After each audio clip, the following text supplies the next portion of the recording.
Vocês são salvos se vocês mantiverem o evangelho do jeito que eu preguei para vocês. Se vocês aumentarem esse evangelho, se vocês botarem novas revelações, se vocês trouxerem outras doutrinas além daquela que eu preguei, vocês estão perdidos. Vocês têm que segurar, manter e permanecer naquilo que eu ensinei. É por isso que nós não cremos em novas revelações. Por isso que nós cremos que tudo que Deus quer nos dizer para a salvação, ele já disse. Está aqui registrado nesse livro. Por isso que a gente não acrescenta, não tira.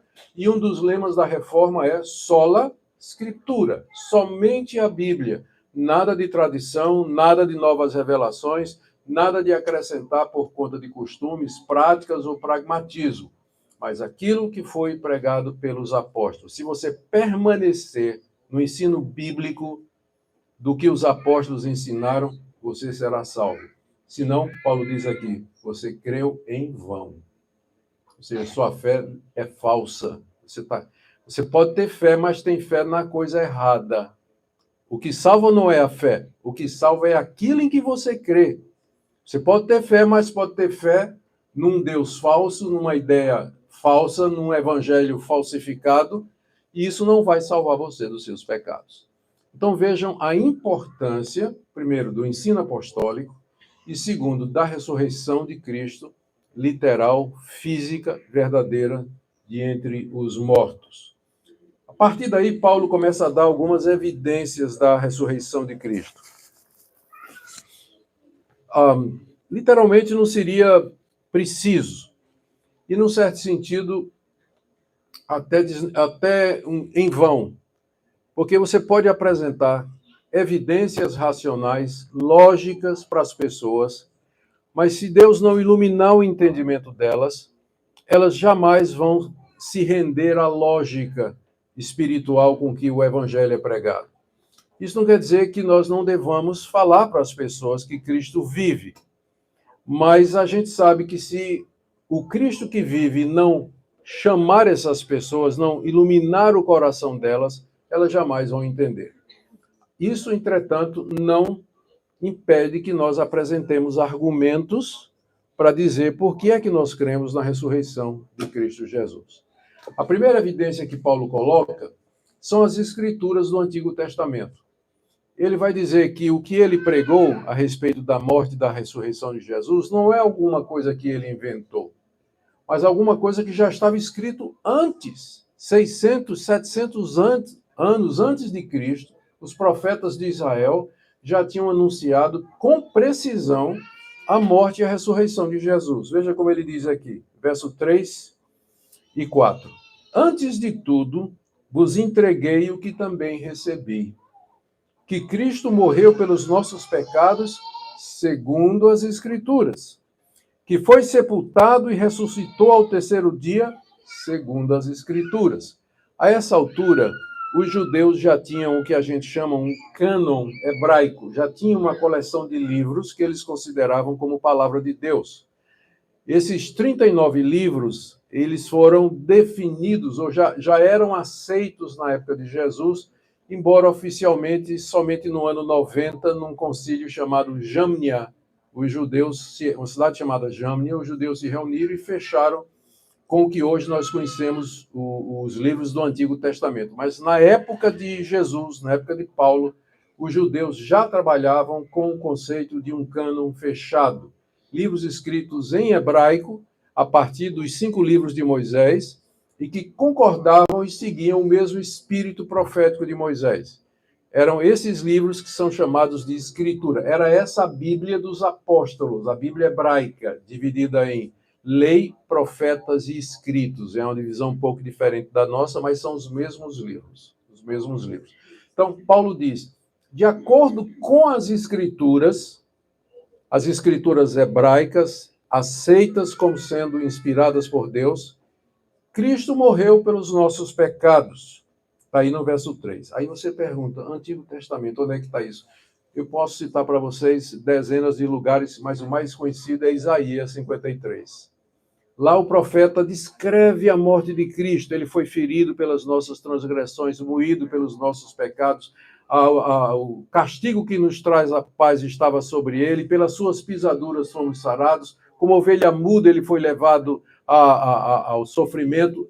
Parece que Isaías está ao pé da cruz, vendo Jesus morrendo e ele ali registrando como se ele estivesse vendo isso 600 anos antes de Cristo. Então, Paulo está dizendo, olha, isso aqui não é uma coisa que eu inventei, não. Os profetas, 600 anos antes, já tinham anunciado que Cristo haveria de morrer pelos nossos pecados. Ele não morreu para dar o exemplo, ele não morreu porque era um reformador religioso que foi rejeitado, mas a morte dele foi planejada por Deus 600 anos, segundo o profeta Isaías, e desde a eternidade, segundo outras passagens da Bíblia. Então, é o cumprimento da palavra e da promessa do Deus que não pode mentir. A mesma coisa com relação à ressurreição, final do verso 3, aliás, verso 4. Ele foi sepultado e ressuscitou ao terceiro dia, segundo as Escrituras. Oséias, capítulo 6, verso 2. Ele nos matará e depois de 3 dias nos ressuscitará. Claro, sobre a ressurreição. O Davi, no Salmo 16, verso 18, não deixarás a minha alma na morte, não permitirás que o teu santo veja a corrupção. O santo ali é o Messias.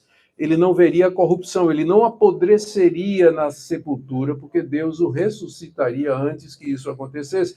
Então, várias passagens do Antigo Testamento também falando da ressurreição do Messias, que ele haveria de reviver. Primeira evidência que Paulo traz da ressurreição de Cristo é as Escrituras hebraicas.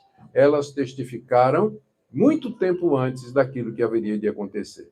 Segunda evidência de Paulo, o testemunho ocular de pessoas que conheciam a Cristo, estiveram com Cristo, viram a sua morte e depois estiveram com ele quando eles estavam vivos. Aqui, ó, no verso 5 em diante.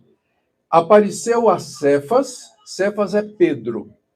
Então, depois da morte de Cristo, depois da sua ressurreição, ele apareceu de maneira particular a Cefas, que é Pedro, provavelmente para redimi-lo da negação, não é?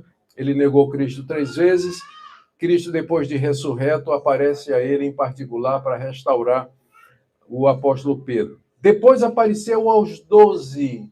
Os 12 apóstolos viram e estiveram e comeram com Cristo, pelo menos 2 vezes, segundo o Evangelho de João.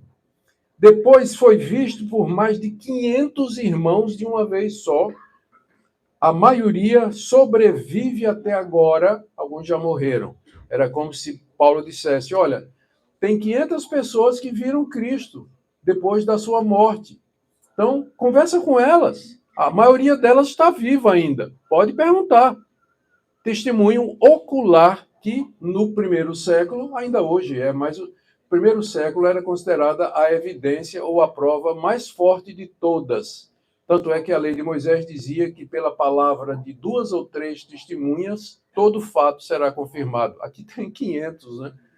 Ele diz, olha, tem 500 pessoas que tiveram com Cristo e você pode falar com elas. Depois ele diz no verso 7, depois foi visto por Tiago, que talvez foi a ocasião da conversão de Tiago. Tiago aqui não é o Tiago apóstolo, mas o Tiago irmão de Jesus, que antes de Jesus morrer e ressuscitar, ele não cria que Jesus era o Messias, que o irmão mais velho dele, né? Que ele era meio irmão de Jesus, ele não cria que Jesus era o Messias.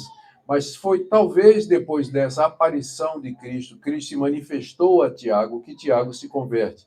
E a gente encontra Tiago liderando o Concílio de Jerusalém, está lá em Atos capítulo 15, e ele é o autor da carta de Tiago, que está no cânon.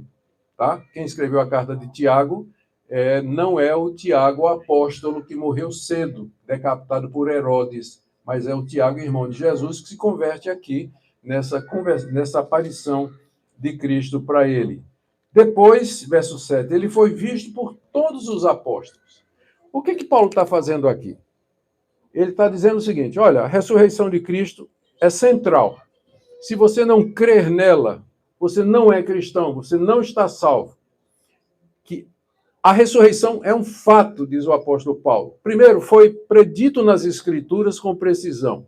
Segundo, foi testemunhado por mais de 500 pessoas, pelos discípulos dele, que foram escolhidos exatamente por ele. Agora, a terceira evidência, Paulo diz, por último, foi visto por mim. Eu vi. Está aí, ó, no verso 8. E afinal, depois de todos, foi visto também por mim, como por um nascido fora de tempo. Esse evento, todos nós conhecemos, aconteceu no caminho de Damasco. Paulo era perseguidor da igreja, ele era um fariseu convicto, zeloso, ele achava que estava fazendo um serviço a Deus, matando os cristãos, prendendo e levando para a morte os cristãos, tinha conseguido autorização com a liderança do Sinédrio em Jerusalém para fazer uma visita às sinagogas na cidade de Damasco, onde tinha uma grande comunidade judaica, para descobrir que judeus haviam crido em Jesus, para levá-los presos a Jerusalém, para serem julgados pelo Sinédrio e, posteriormente, presos ou mortos, como Estevão, lá em Atos capítulo 7. E no caminho para Damasco, esse fariseu é surpreendido com uma luz mais forte do que o sol ao meio-dia, e ele ouve uma voz em hebraico, por isso que diz o texto que os soldados não entenderam, porque só quem falava hebraico ali era ele. Vocês lembram que quando os judeus vieram do cativeiro, eles não falavam mais hebraico, eles falavam aramaico, que era a língua dos babilônicos. Falavam aramaico e grego, que era o inglês da época, né? É a língua universal. Agora, os rabinos, como Paulo, falavam hebraico, para poder ler as escrituras e ensinar as escrituras. Então, Cristo aparece e fala em hebraico com Paulo, por isso que diz lá o texto que os demais não ouviram a voz e não entenderam nada, não viram ninguém, não entenderam nada, exatamente por conta disso. E Cristo, então, fala com Paulo, pergunta por que ele o está perseguindo e o manda para Damasco para ser batizado e convertido. E a partir dali, Saulo se torna, Paulo, o maior pregador do evangelho que nós já conhecemos, que nos deu 16, 17 cartas aqui no cânon bíblico, das 27 cartas que nós temos aqui. Ele diz aqui no verso 8, afinal, depois de todos, foi visto também por mim. Quando ele diz aqui depois de todos, ele quer dizer por último. Isso aqui é muito importante. A última pessoa a quem Cristo apareceu com o corpo da ressurreição foi o apóstolo Paulo. Você me diz, mas e João, lá na ilha de Pátimos? Aquilo não foi uma aparição de Cristo no corpo da ressurreição. Aquilo foi uma visão que João teve. Qual é a diferença?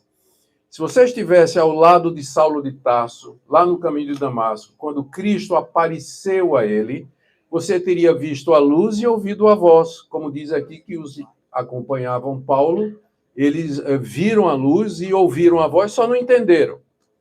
Mas se você estivesse ao lado de João, na ilha de Patmos, você olharia para João e João estaria assim, ó.